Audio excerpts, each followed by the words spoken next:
णाय परिपूर्णगुणार्णवाय विश्वोदयस्थितिलयोन्नियतिप्रदाय ज्ञानप्रदाय विबुधासुरसौख्यदुःखसत्कारणाय वितताय नमो नमस्ते। धर्मविज्ञानवैराग्यपरमैश्वर्यशालिनः आनन्दतीर्थभगवत्पादान् वन्दे निरन्तरं। चित्रैः पदैश्च गम्भीरैर्वाक्यैर्मानेरखण्डितैः गुरुभावं व्यञ्जयन्ती भाति श्रीजयतीर्थवान्।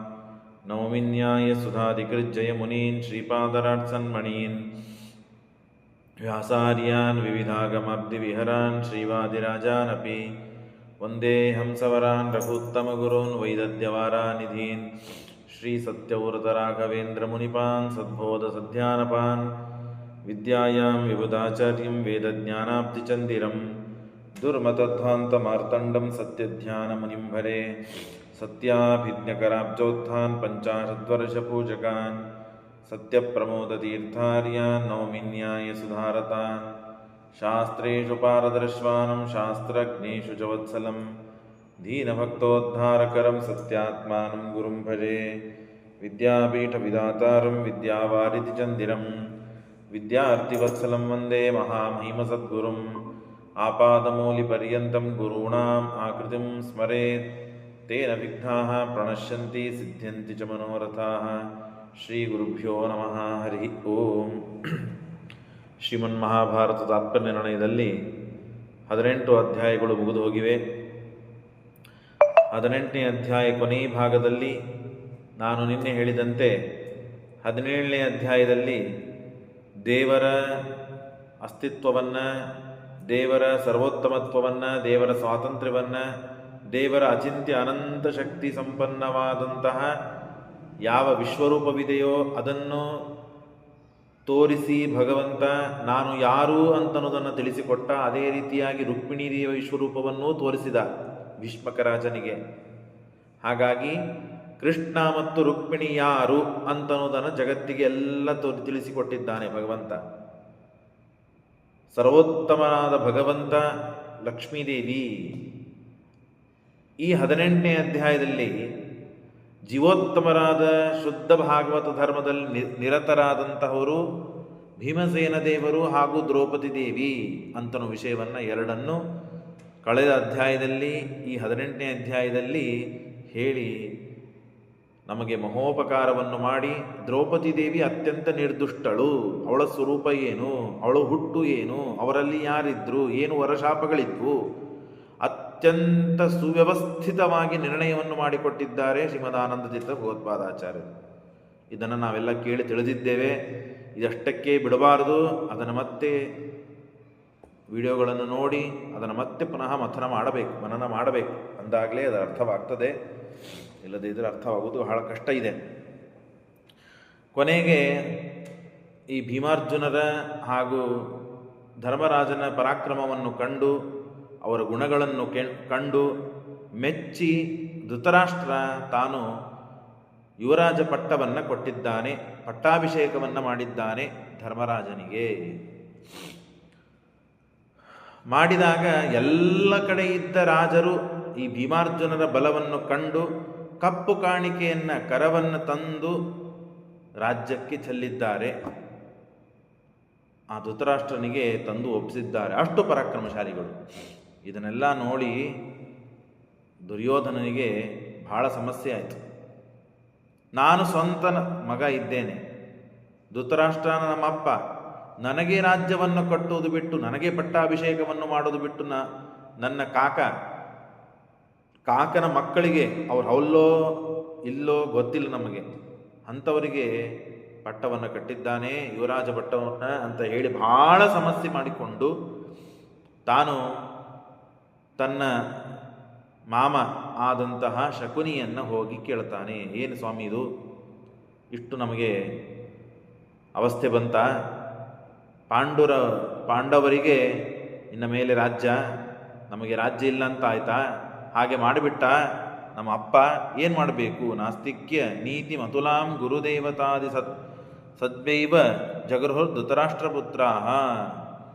ಹಾಗಾಗಿ ಏನಾದರೂ ಉಪಾಯ ಮಾಡಬೇಕು ಅಂದಾಗ ಶಕುನಿ ಹೇಳ್ತಾನೆ, ಇದಕ್ಕಾಗಿಯೇ ಕಾಯ್ತಾ ಕೂತಿದ್ದ ಶಕುನಿ. ದುರ್ಯೋಧನ ಬರಬೇಕು ಅಂತ. ದುರ್ಯೋಧನ ಬಂದಿದ್ದಕ್ಕೆ ಬಹಳ ಸಂತೋಷಪಟ್ಟು, ಏನೂ ಕಾಳಜಿ ಮಾಡಬೇಡ, ಇಂಥ ಬಿಕ್ಕಟ್ಟಿನಲ್ಲಿ ಬಂದಾಗ ಹೇಗೆ ಮೋಸ ಮಾಡಿಕೊಂಡು ಇಂಥ ಬಿಕ್ಕಟ್ಟನ್ನು ಪರಿಹಾರ ಮಾಡಿ ಒಳ್ಳೆಯವರಿಗೆ, ಸಜ್ಜನರಿಗೆ, ದೇವತೆಗಳಿಗೆ, ಗುರುಗಳಿಗೆ ಹೇಗೆ ನಿಂದೆ ಮಾಡಬೇಕು, ಅವರಿಗೆ ತಿರಸ್ಕಾರ ಮಾಡಬೇಕು, ಅವರನ್ನು ಹೇಗೆ ಬೈಬೇಕು ಅಂತ ಅನ್ನೋದನ್ನು ನಾನು ಅತ್ಯಂತ ಸ್ಪಷ್ಟವಾಗಿ ನಮ್ಮ ಗುರುಗಳಿಂದ ಕಲಿತಿದ್ದೇನೆ. ನಿನ್ನನ್ನು ಅವರ ಹತ್ರ ಕರೆದುಕೊಂಡು ಹೋಗ್ತೇನೆ, ನೀನು ನನಗಿಂತ ಹೆಚ್ಚು ಕಲಿ ಅಂತ ಹೇಳಿ ಶಕುನಿ ತಾನು ತನ್ನ ಗುರು ಆದವನು ಕಲಿಂಗ ಅಂತ ನಾಮ್ನಾ ಕಲಿಂಗ ಇತಿ ಚಾಸುರಗೋ ದ್ವಿಜೋಭೂತ್ ಶಿಷ್ಯ ಸ್ವರೇತರ ಗುರೋ ಶಕುನೇ ಗುರು ಸಹ. ಆ ಕಲಿಂಗ ಅಂತನ್ನುವ ಗುರು ಅವನು ಯಾರು ಅಂತಂದರೆ ಅಸುರರ ಗುರುಗಳಾದಂತಹ ಶುಕ್ರಾಚಾರ್ಯರ ಶಿಷ್ಯ ಅವನು ಈ ಕಲಿಯ ಗುರು ಆಗಿದ್ದಾನೆ. ವಿಚಾರ ಮಾಡಿಕೊಳ್ಳ್ರಿ, ಎಲ್ಲ ಹೊಂದಿಬಿಡ್ತು. ಅಸುರರ ಗುರುಗಳು ಶುಕ್ರಾಚಾರ್ಯರು, ಆ ಶುಕ್ರಾಚಾರ್ಯರ ಶಿಷ್ಯರು ಈ ಕಲಿಂಗ ಅಂತನು. ಈ ಕಲಿಂಗ ಶಕುನಿಯ ಗುರುನೂ ಆಗಿದ್ದಾನೆ. ಅಂಥವನ ಹತ್ರ ಈ ದುರ್ಯೋಧನನಿಗೆ ಕರೆದುಕೊಂಡು ಹೋಗಿದ್ದಾನೆ ಶಕುನಿ. ನೀತಿಂ ಸುಕುತ್ಸಿತತಮಾಂ ಧೃತರಾಷ್ಟ್ರಪುತ್ರೇಶ್ವಾದಾತ್. ಅತ್ಯಂತ ಕುತ್ಸಿತವಾದ ನೀತಿಗಳನ್ನು, ಅಧರ್ಮವನ್ನು, ಅನ್ಯಾಯವನ್ನು ಇತ್ಯಾದಿಗಳನ್ನೇ ಮಾಡಿ ತಿಳಿಯುವಂತಹ ರಹಸ್ಯವಾದ ವಿದ್ಯೆಯನ್ನು ಇವರ ಹತ್ರ ಕಲಿಸ್ಬೇಕು ಅಂತ ರಹೋ ವಚನ ಶಕುನಿ ಸಮಸ್ತ. ಆಗ ಆ ಕಲಿಂಗ ಪಾಠ ಕಲಿಸ್ತಾ ಇದ್ದಾನೆ. ಯಾರಿಗೆ? ದುರ್ಯೋಧನನಿಗೆ.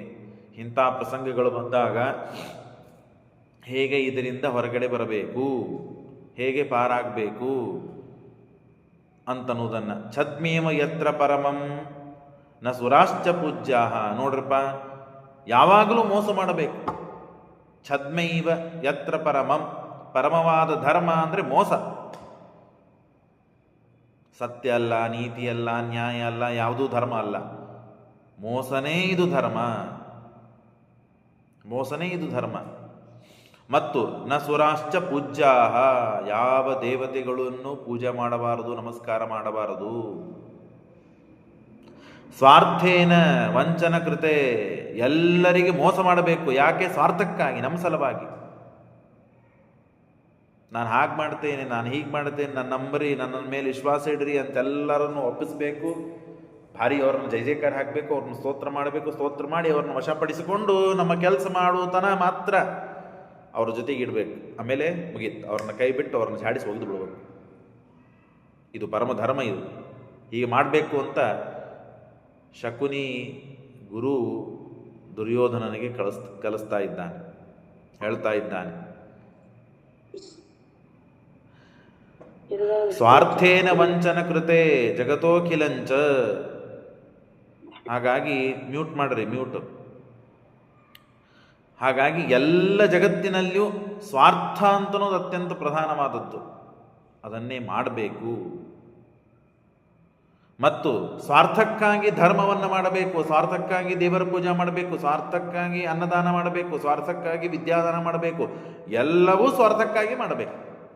ಸ್ವಾರ್ಥವನ್ನು ಬಿಟ್ಟು, ಯಾಕೆ ಅಂದರೆ ಜಗತ್ತಿನಲ್ಲಿ ಎರಡಿದೆ ಒಟ್ಟಾರೆ. ನೋಡ್ರಿ, ಈಗ ನಾವು ಏನು ಅನುಭವಿಸ್ತಾ ಇದ್ದೇವೋ ಇದೆಲ್ಲ ಹಿಂದೆ ಮಹಾಭಾರತದಲ್ಲಿ ಶಕುನಿ ತನ್ನ ಗುರು ಅವರೆಲ್ಲ ಆಗ ಹೇಳಿ ಮುಗಿಸಿದ್ದಾರೆ. ಹೇಗೆ? ಹಾಗೆ ಈಗ ಮಾಡುವಂತೆ ಇವರೆಲ್ಲ ಗುರುಗಳು, ಇವರಿಗೆಲ್ಲ ಗುರುಗಳು. ಈಗ ಮಾಡುವಂತಹ ಜನ ಏನಿದ್ದಾರಲ್ಲ ಅವರಿಗೆಲ್ಲ ಗುರುಗಳು. ಏನು ಮಾಡ್ತಾರೆ? ಧರ್ಮವನ್ನು ಮಾಡ್ತಾರೆ, ತೋರ್ಕಿಗಾಗಿ, ಮೋಸಕ್ಕಾಗಿ, 4 ಮಂದಿ ಮುಂದೆ ಭೇಷ್ ಅಂದ್ಕೊಳ್ಳೋಕ್ಕಾಗಿ. 2 ಜಗತ್ತಿನಲ್ಲಿದೆ, ಒಂದು ಹಣ, ಒಂದು ಧರ್ಮ. ಹಣ ಇದ್ದಲ್ಲಿ ಮನುಷ್ಯ ಬರ್ತಾನೆ, ಧರ್ಮವನ್ನು ನಂಬುವ ಜನ ಇದೆ. ಹಾಗಾಗಿ ಧರ್ಮವನ್ನು ಅವಶ್ಯವಾಗಿ ಪರಿಪಾಲನೆ ಮಾಡಬೇಕು. ನಾವು ಮಾಡೀವಿ ಅಂತವ್ರಿಗೆ ತೋರಿಸ್ಬೇಕು. ನಿಜವಾದ ಧರ್ಮ ನಾವು ಮಾಡಬಾರ್ದು, ನಿಜವಾದ ಧರ್ಮ ನಾವು ಮಾಡಬಾರ್ದು. ಹೇಗಿವೆ ನೋಡ್ರಿ ಮಾತುಗಳು ಎಲ್ಲ.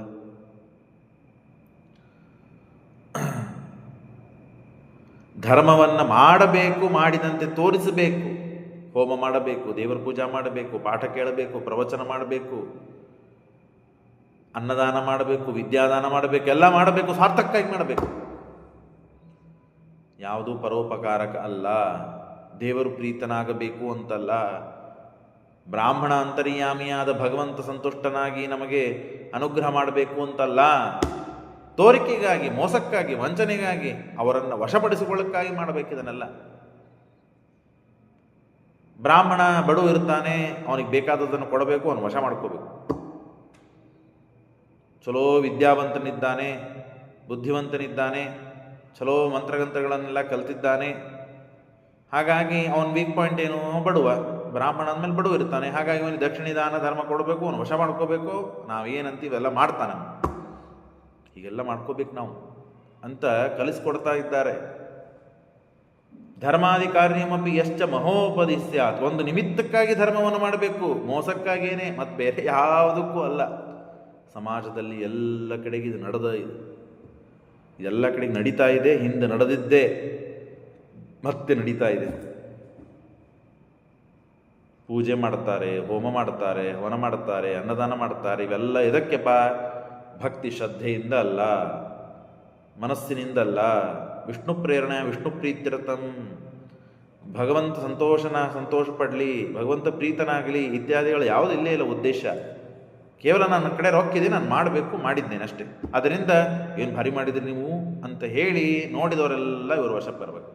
ಎಷ್ಟು ಚಂದ ಮಾಡಿಸಿದ್ರಿ ನೀವು ಅಂತ ಹೇಳಿ ವಶಕ್ಕೆ ಬರಬೇಕು, ಇಷ್ಟೇ ಹೊರತು ಮುಖ್ಯವಾದ ತತ್ವ, ಭಕ್ತಿ, ಜ್ಞಾನ ಇವೆ ಪೂರ್ವಕವಾಗಿ ಮಾಡಲಿಕ್ಕೆ ಹೋಗಬಾರದು. ಶ್ರೇಷ್ಠಸ್ಯ ಏವ ನಿಖಿಲ ಸುರದೈತ್ಯ ಸಂಘಾತ್. ಇಂಥ ಎಲ್ಲ ಕುತ್ಸಿತಮವಾದ ಧರ್ಮವನ್ನು, ಕೆಟ್ಟ ಕೆಟ್ಟ ವಿಚಾರಗಳನ್ನು, ಕೆಟ್ಟ ಕೆಟ್ಟ ರಾಜನೀತಿಗಳನ್ನು ಎಲ್ಲ ಶಕುನಿ. ವಿಚಾರ ಮಾಡಿರಿ ನೀವು, ಶಕುನಿನೇ ಹೇಗೆ ಅಂದರೆ, ಶಕುನಿ ಗುರು ಇವನು ಕಲಿಂಗ, ಅವನ ಕಡೆ ಕರ್ಕೊಂಡು ಹೋಗಿ ಎಲ್ಲದು ಈ ದುರ್ಯೋಧನನಿಗೆ ಹೋಗಿ ದುರ್ಯೋಧನನಿಗೆ ಎಲ್ಲ ಕಲಿಸಿಬಿಡ್ತಾ ಇದ್ದಾರೆ.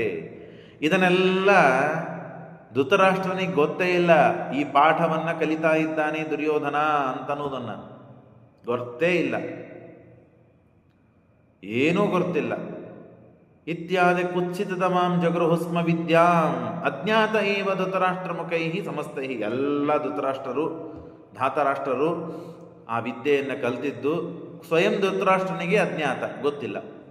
ಅವನಿಗೆ ಗೊತ್ತಿದ್ರೆ ಏನೋ ನಿಂದ್ರಿಸ್ತಿದ್ನೋ ಏನೋ ಗೊತ್ತಿಲ್ಲ, ಕಲಿಬೇಡ್ರಪ್ಪ ಅಂತ ವಿದ್ಯೆಗಳನ್ನು ಅಂತ. ತೇಷಾಂ ಸ್ವಭಾವ ಬಲ ತೋರಿಚಿತ, ಅವರಿಗೆಲ್ಲ ಹಿಡಿಸ್ತದು. ಇಂಥ ಮೋಸ ಮಾಡಿ ನೀವು ಯಾರಾದರೂ ಮಾಡ್ತೀರಾ? ಬ್ರಾಹ್ಮಣಿಗೆ ಅನ್ನದಾನ ಭಾಳ ಭಕ್ಷ್ಯಭೋಜ್ಯಗಳು ಮಾಡೋದು ಯಾಕಪ್ಪ? 4 ಮಂದಿ ನೋಡಲಿಕ್ಕೆ. ಎಲ್ಲರಿಗೂ ತಿಳಿಸ್ರಿ, ಬಹಳ ಮಹತ್ವದ ವಿಷಯಗಳು. ಅನೇಕ ಜನ ನಮ್ಮವರೇ ಪಾಠಕ್ಕೆ ಬಂದಿಲ್ಲ. ಎಲ್ಲರಿಗೆ ಹೇಳ್ರಿ, ಮೆಸೇಜ್ ಅಂತೂ ಹಾಕಿರ್ತೀನಿ ನಾನು, ನನಗೇನು ಸಮಸ್ಯೆ ಇಲ್ಲ. ಒಬ್ಬರಿದ್ದರು, ಇಬ್ಬರಿದ್ದರು, 10 ಜನ ಇದ್ದರು, 20 ಜನ ಇದ್ದರು, ನಾನು ಹೇಳ್ತೀನಿ. ಅನೇಕ ಜನ ಪ್ರತಿನಿತ್ಯ ಬಂದವರು ಲಿಂಕ್ ತಪ್ಪಿಸ್ಕೊಂಡು ಬಿಟ್ಟರೆ ಅದು ಸ್ವಾರಸ್ಯ ಹಾಳಾಗ್ತದೆ. ಎಲ್ಲರಿಗೂ ತಿಳಿಸ್ರಿ ಅವಶ್ಯ. ಒಬ್ಬೊಬ್ಬರನ್ನು ಕರೆತಂದ್ರೂ ಅವರು ಕೇಳಿದ ಪುಣ್ಯ ನಿಮಗೆ ಬರ್ತದೆ. ಅವಶ್ಯವಾಗಿ ಶ್ರವಣಕ್ಕೆ ಅವ್ರನ್ನೆಲ್ಲ ಕರೆದುಕೊಂಡು ಬರಬೇಕು ಅಂತ ನಿಮ್ಮಲ್ಲಿ ಹೇಳುತ್ತೇನೆ. ಒಂದು ವಿಷಯ. ಎರಡನೇದ್ದು, ಹಿಂದಿನ ಅಧ್ಯಾಯಗಳೆಲ್ಲ ಅದಕ್ಕಾಗಿ ರೆಕಾರ್ಡ್ ಮಾಡಿ ಇಟ್ಟಿರ್ತೇನೆ ನಾನು, ಯೂಟ್ಯೂಬ್ನಲ್ಲಿ ಹಾಕ್ತಾ ಇರ್ತೇನೆ. ಸಮಯ ಸಿಕ್ಕಾಗ ಅದನ್ನೆಲ್ಲ ಕೇಳ್ತಾ ಇರ್ರಿ. ಪುಸ್ತಕ ಇಟ್ಕೊಂಡು ನೋಡ್ರಿ.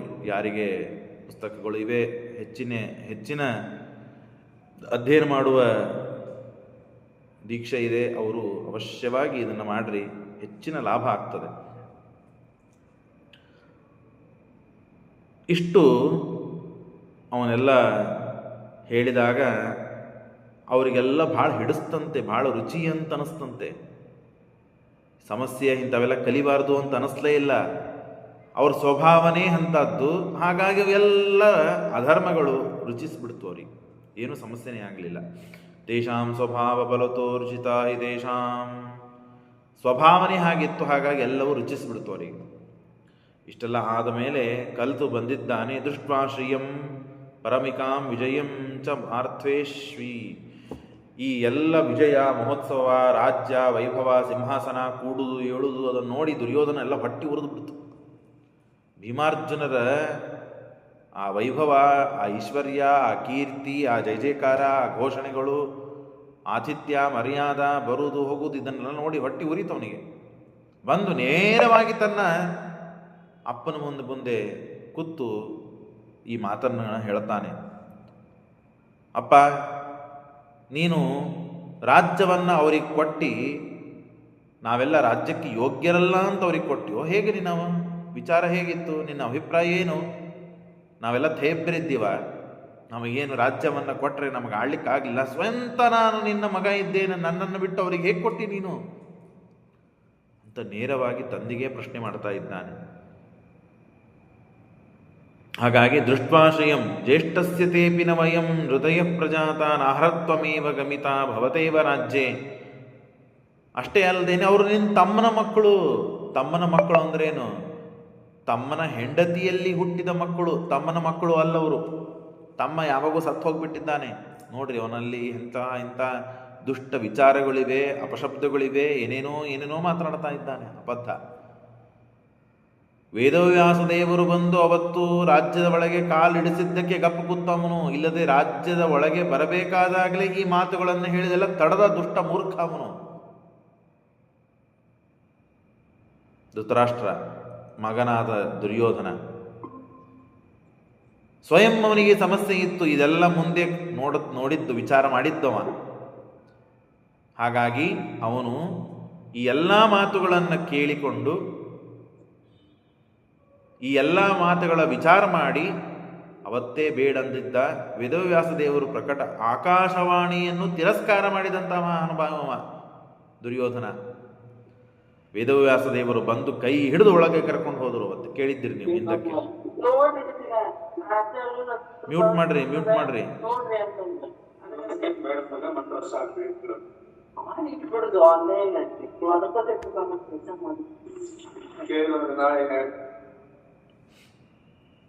ಹೀಗೆ ಅವಸ್ಥೆಯಾಗಿದೆ.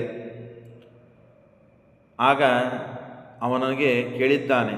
ಕೇಳಿದಾಗ ಆ ದುರ್ಯೋಧನ ಏನು ಮಾತಾಡ್ತಾನೆ? ದುರ್ಯೋಧನ ಮಾತಿಗೆ ಪ್ರತಿಯಾಗಿ ಧೃತರಾಷ್ಟ್ರ ಏನು ಉತ್ತರ ಕೊಡ್ತಾನೆ ನೋಡ್ರಿ.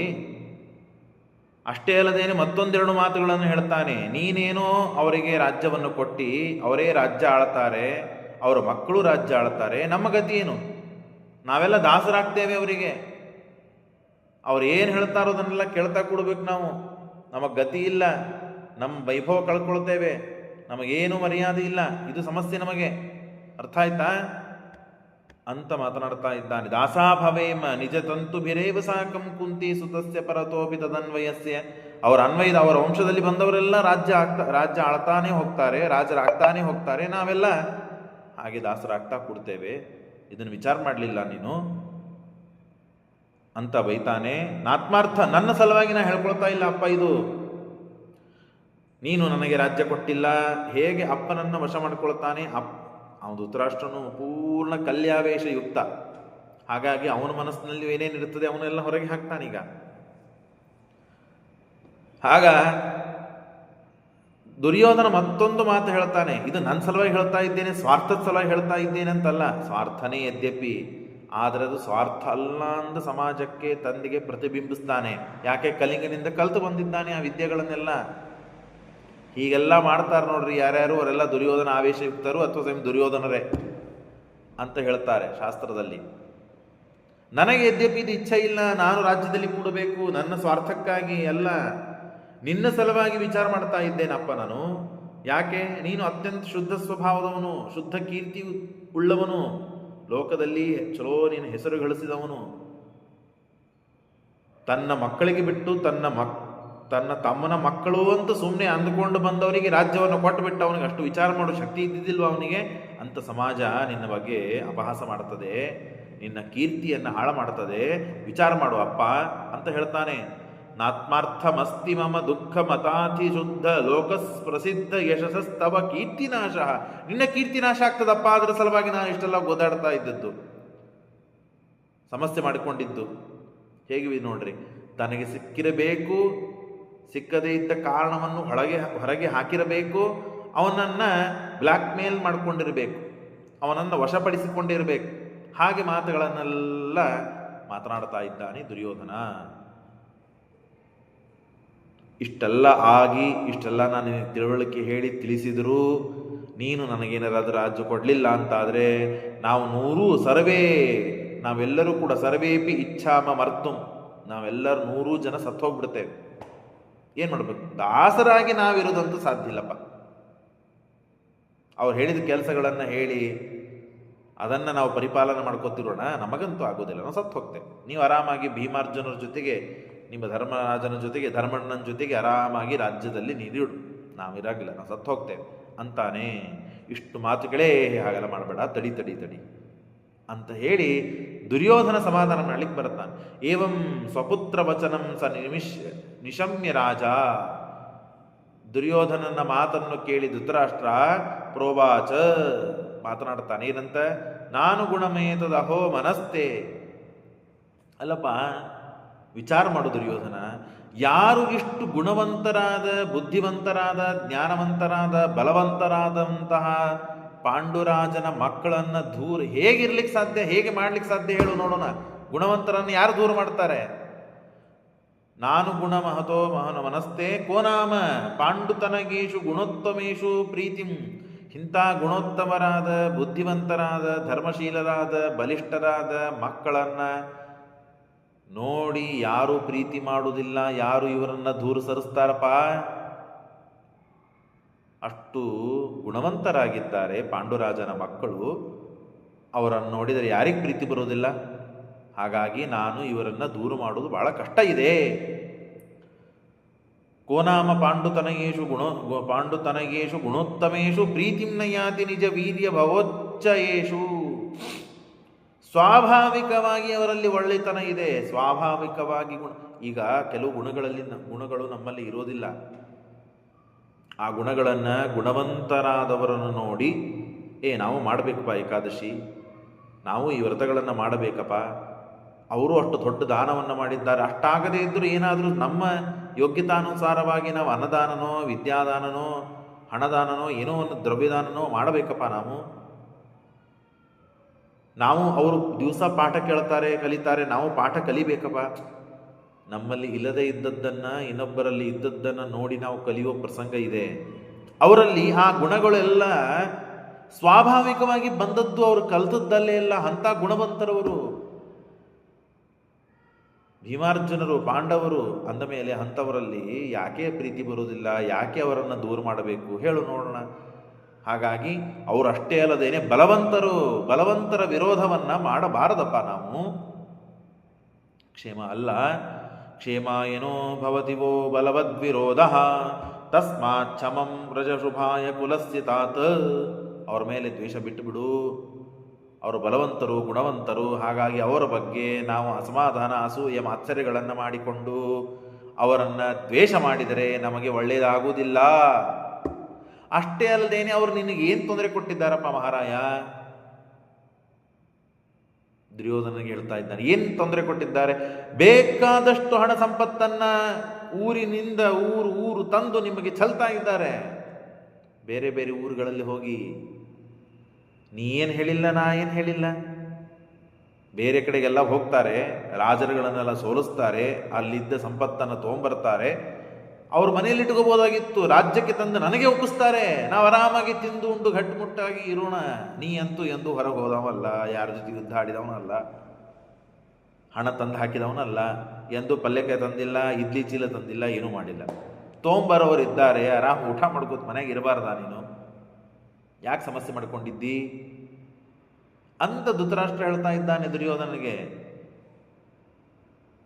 ಏವಂ ಬ್ರುವತ್ಯಪಿ ನೃಪೇ ಪುನರಾಹ ಪಾಪ ಆಶ್ರಿತ್ಯ ಸೋಬಲತಮಂ ಯದಿನೈವ ಪಾರ್ಥಾನ್ ಅನ್ಯತ್ರ ಯಾಪಯಸಿ ನಾಗಪುರಾತ್ ಪರೇಶ ದೃಷ್ಟ್ವಾ ಕಿಲಾನಪಿ ಹಿನೋ ಮುದಮೇತಿ ಪಾರ್ಥೈಹಿ.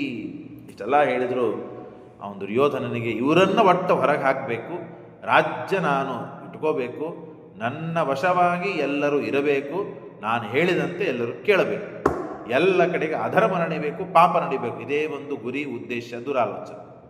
ಇಷ್ಟು ತಲೆಯಲ್ಲಿ ಇಟ್ಟುಕೊಂಡಿದ್ದಾನೆ ದುರ್ಯೋಧನ. ಇದನ್ನು ಯಾರಾದರೂ ಕೇಳಲಿಲ್ಲ, ಮಾಡಲಿಲ್ಲ ಅಂತಂದರೆ ಅವರ ಬಗ್ಗೆ ಅಸ್ಮಪ್ರೋವಾಚ ಪುತ್ರ ಮಪಿನೋ ಬಲಿನೋ ನ ಪಾರ್ಥಾಹ. ಆಯ್ತಪ್ಪ, ನೀನು ಹೇಳಿದಂತೆ ಅವರು ಗುಣವಂತರಾಗಿದೆ, ಎಲ್ಲ ಇದ್ದವರನ್ನು ಹೊರಗೆ ಹೇಗೆ ಹಾಕುವುದು ಹೇಳಿ? ಹೇಗೆ ಹೊರಗೆ ಹಾಕ್ಲಿಕ್ಕೆ ಸಾಧ್ಯ?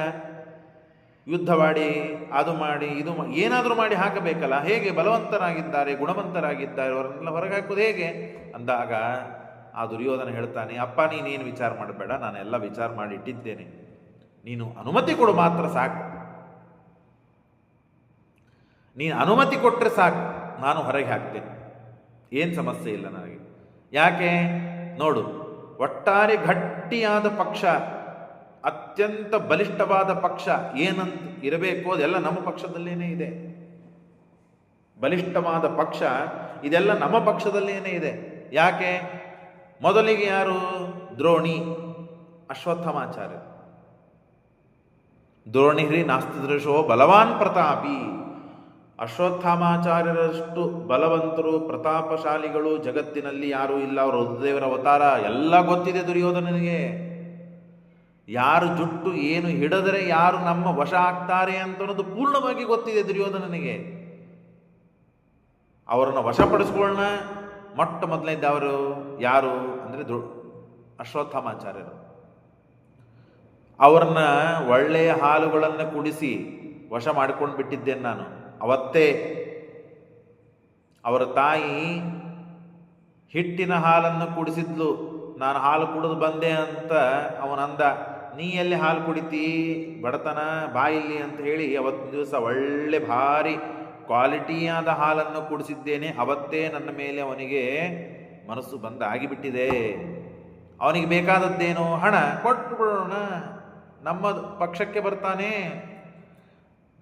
ಅಶ್ವತ್ಥಾಮಾಚಾರ್ಯರ ಪಕ್ಷದಲ್ಲಿ ಬಂದರೆ ದ್ರೋಣಾಚಾರ್ಯರು ಬಂದೇ ಬಿಡ್ತಾರೆ. ಅವರು ಗುರುಗಳು, ಪ್ರಾರ್ಥನೆ ಮಾಡ್ಕೊಳ್ಳೋಣ, ಅವ್ರಿಗೂ ಹಣ ಬೇಕು, ಕೊಟ್ಟು ಬಿಡೋಣ.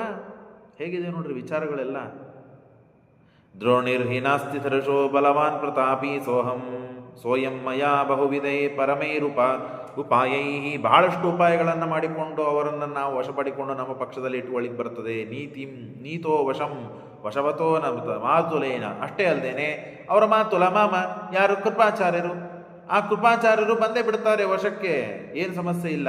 ಇನ್ನಿದ್ದವರು ಯಾರಪ್ಪ? ನದೀಸುತ. ಯಾರು? ಭೀಷ್ಮಾಚಾರ್ಯರು. ಗಂಗಾದೇವಿ ಮಗ ನದೀಸುತ ಅಂದರೆ ಭೀಷ್ಮಾಚಾರ್ಯರು. ಆ ಭೀಷ್ಮಾಚಾರ್ಯರು ಇವರು 3 ಜನ ಸಖ್ಯ ಇದ್ದವರು. ಗೆಳೆತನ ಮೊದಲೇ ಹುಟ್ಟಿದಾರಭ್ಯ ಸಣ್ಣವರಿದ್ದಾಗಲಿಂದಲೂ ಇವರೆಲ್ಲ ಗೆಳೆಯಂದಿರು. ಹಾಗಾಗಿ ದ್ರೋಣಾಚಾರ್ಯರು ಕೃಪಾಚಾರ್ಯರು ಇದ್ದಾರೆ ಅಂದರೆ ಭೀಷ್ಮಾಚಾರ್ಯರು ನಮ್ಮಲ್ಲಿ ಇದ್ದೇ ಇರ್ತಾರೆ. ಇನ್ನು 4 ಜನ ಜಟ್ಟಿಗರು ನಮ್ಮಲ್ಲಿ ಬಂದರು. ಯಾರ್ಯಾರು? ಅಶ್ವತ್ಥಾಮಾಚಾರ್ಯರು, ದ್ರೋಣಾಚಾರ್ಯರು, ಅಪ್ಪ ಮಗ ಆಯಿತು, ಮಾಮ ಕೃಪಾಚಾರ್ಯರಾಯಿತು, ಇನ್ನು ಪಿತಾಮಹರಾದ ಭೀಷ್ಮರು. 4 ಜನ ನಮ್ಮಲ್ಲಿ ಬಂದ ಮೇಲೆ ಮತ್ತಿನ್ನು ಉಳದೆಲ್ಲ ಸೈನಿಕರು. ಆ ಸೈನಿಕರಿಗೆ ಏನು ಬುದ್ಧಿ ಇರೋದಿಲ್ಲ. ಅವರಿಗೆ ಎಲ್ಲಿ ರೊಕ್ಕ ಕೊಡ್ತೀರಲ್ಲ ಜೈ ಅಂತಾರವರು. ಹೆಚ್ಚು ಅವ್ರನ್ನ ಊಟಕ್ಕೆ ಹಾಕೋಣ, ತಿನ್ನಿಸೋಣ, ಸುಖವಾಗಿ ಇರ್ಲಿಕ್ಕೆ ಏನೇನು ಬೇಕು ಎಲ್ಲ ವ್ಯವಸ್ಥೆ ಮಾಡೋಣ ಅವರಿಗೆ. ಈಗಿನ ಕಲಿಯುಗದಲ್ಲಿ ನಡೆಯುವಂತಹ ಎಲ್ಲ ಏನು ಪ್ರಸಂಗಗಳಿವೆಯೋ ಇವೆಲ್ಲ ದುರ್ಯೋಧನ ಹಾಗೆ ಮಾಡಿ ಮುಗಿಸಿಬಿಟ್ಟಿದ್ದಾನೆ. ಹಾಗಾಗಿ ಅವನ ಕಲಿಯುಗ ಇದು. ಕಲಿ ತಾನು ಇದ್ದಾಗೆ ಮಾಡಿದ್ದಾನೆ ಅಂದಮೇಲೆ ಅವನ ಅಭಿಮನ್ಯಮಾನವಾದ ಯುಗ ಇದು. ಈಗೆಲ್ಲ ಮಾಡೋರಿದೆ. ಅವರವ್ರನ್ನ ವಶಪಡಿಸ್ಕೋಬೇಕು. ಸತ್ಯ, ನೀತಿ, ನ್ಯಾಯ, ಧರ್ಮ ಇದರಿಂದ ವಶಪಡಿಸ್ಕೊಳ್ಳೋದಿಲ್ಲ. ಹಣ ಕೊಟ್ಟು ಬಿಡೋದು, ಅವ್ರನ್ನ ಜಯ ಜಯಕಾರಕ್ಕೆ ಬಿಡೋದು, ಅವ್ರ ಸ್ತೋತ್ರ ಮಾಡಿಬಿಡೋದು, ಆಯ್ತು ವಶಪಡಿಸ್ಕೊಂಡು. ಇಷ್ಟೇ ನಡೀತದೆ ಜಗತ್ತು. ನೋಡ್ರಿ ಹೇಗಿದೆ. ಏವಂ ಹಿ ಸೈನಿಕಗಣ ಅಪಿ ದಾನಮಾನ ಪ್ರಾಯೋ ವಶಂ ಮಮಗತ ಅಪಿ ಚೈಕ ಕರ್ಣ. ಆ ಸೈನಿಕರಿಗೆ ಏನು ಬುದ್ಧಿ ಇರೋದಿಲ್ಲ. ಪಾಪ ಹಣ ಕೊಟ್ಬಿಟ್ರೆ ನಮ್ಮ ಹತ್ರ ಬರ್ತಾರೆ. ಇನ್ನು ಕರ್ಣನು ಅವಂತೂ ನನ್ನ ವಶನೇ. ಯಾಕೆ? ಅಂಗರಾಜ್ಯ ಕೊಟ್ಬಿಟ್ಟಿದ್ದೇನೆ. ಅವತ್ತೇ ಅವನಿಗೆ ಸಭೆಯ ಮಧ್ಯದಲ್ಲಿ ಒಂದು ದೊಡ್ಡ ಸ್ಟೇಡಿಯಂ ರಂಗಮಂಚ ಇದ್ದಾಗ ಅವನು ಪಾಪ ಮರ್ಯಾದೆ ಇಲ್ಲದೇನೆ ತಳಗೆ ಮುಖ ಹಾಕಿಕೊಂಡ, ಸಂಸ್ಕಾರ ಇಲ್ಲ. ಭೀಮಸೇನ ದೇವರು ಬೈದ್ರವನನ್ನ, ನೀನು ಸೂತ, ನೀನು ನಮ್ಮ ಜೊತೆಗೆ ಸ್ಪರ್ಧಿಯಾಗಲಿಕ್ಕೆ ಯೋಗ್ಯನೇ ಅಲ್ಲ. ಕ್ಷತ್ರಿಯನಾಗಿದ್ದರೂ ಕ್ಷತ್ರಿಯ ಸಂಸ್ಕಾರ ಇಲ್ಲ, ಬ್ರಾಹ್ಮಣನಾಗಿದ್ದರೂ ಬ್ರಾಹ್ಮಣ ಸಂಸ್ಕಾರ ಇಲ್ಲ ಅಂದರೆ ಅವನು ಹೇಗೆ ಸಹಪಂಕ್ತನಲ್ಲನೋ ಹಾಗೆ ನೀನು ಇದೆ ಅಂತಂದಾಗ, ಆಗಿಂದಾಗ ನಾನು ಅಂಗರಾಜ್ಯವನ್ನು ಕೊಟ್ಟಿದ್ದೇನೆ ಕರ್ಣನಿಗೆ. ಹಾಗಾಗಿ ಬಾಯಿ ಮುಚ್ಚಿಕೊಂಡು ನಾನು ಹೇಳಿದಂತೆ ಕೇಳ್ತಾನೆ ಕರ್ಣ. ಏನು ಸಮಸ್ಯೆ ಇಲ್ಲ. ಕರ್ಣ ಆಯಿತು, ಸೈನಿಕರಾಯಿತು, ಭೀಷ್ಮಾಚಾರ್ಯ ಆಯಿತು, ಕೃಪಾಚಾರ್ಯ, ದ್ರೋಣಾಚಾರ್ಯ ಆಯಿತು, ಅಶ್ವತ್ಥಾಮಾಚಾರ್ಯರಾಯಿತು. ಇನ್ನು ಇದ್ದವರು ಇನ್ಯಾರೋ ದ್ರೋಣ, ಅವರು ಅಷ್ಟೇ 5 ಜನ. ಅವರನ್ನು ಇವರೆಲ್ಲ ನಮ್ಮ ಪಕ್ಷವನ್ನು ಒಪ್ಪಿಬಿಟ್ರೆ ಅವರನ್ನು ಹೊರಗೆ ಹಾಕ್ಲಿಕ್ಕೆ ಎಷ್ಟೊತ್ತು?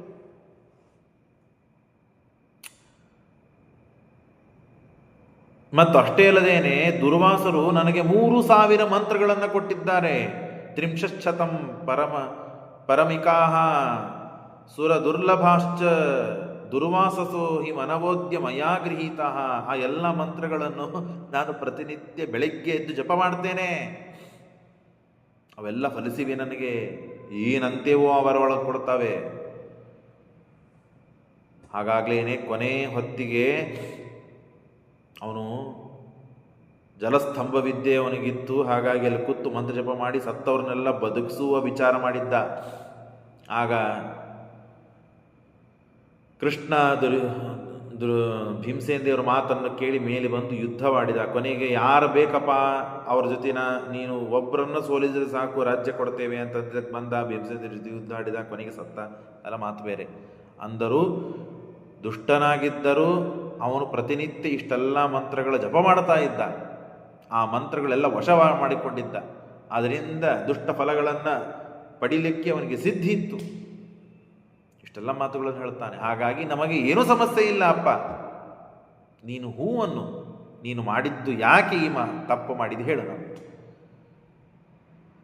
ಅವರಿಗೆ ಪಟ್ಟಾಭಿಷೇಕವನ್ನು ಮಾಡಿದೆ ಯಾಕೆ, ಧರ್ಮರಾಜನಿಗೆ ಯುವರಾಜವನ್ನು ಕೊಟ್ಟೆ ಯಾಕೆ, ಯೌವರಾಜ್ಯದಲ್ಲಿ ಕೂಡಿಸಿದೆ ಯಾಕೆ, ನಾವಿಷ್ಟೆಲ್ಲ ರೀತಿಯಿಂದ ಸಮರ್ಥರಿದ್ದೇವೆ. ಹಾಗಾಗಿ ಅವರನ್ನು ನಾವು ಏನಾದರೂ ಮಾಡಿ ಹೊರಗೆ ಹಾಕಬೇಕು ಅಂತನ್ನುವ ಪ್ರಯತ್ನ, ವಿಚಾರ, ವಾದವನ್ನು ಮಾಡ್ತಾ ಇದ್ದಾನೆ ದುರ್ಯೋಧನ ತನ್ನ ತಂದೆಯಾದ ಧೃತರಾಷ್ಟ್ರನ ಮುಂದೆ. ಶ್ರೀಕೃಷ್ಣಾರ್ಪಣಮಸ್ತು.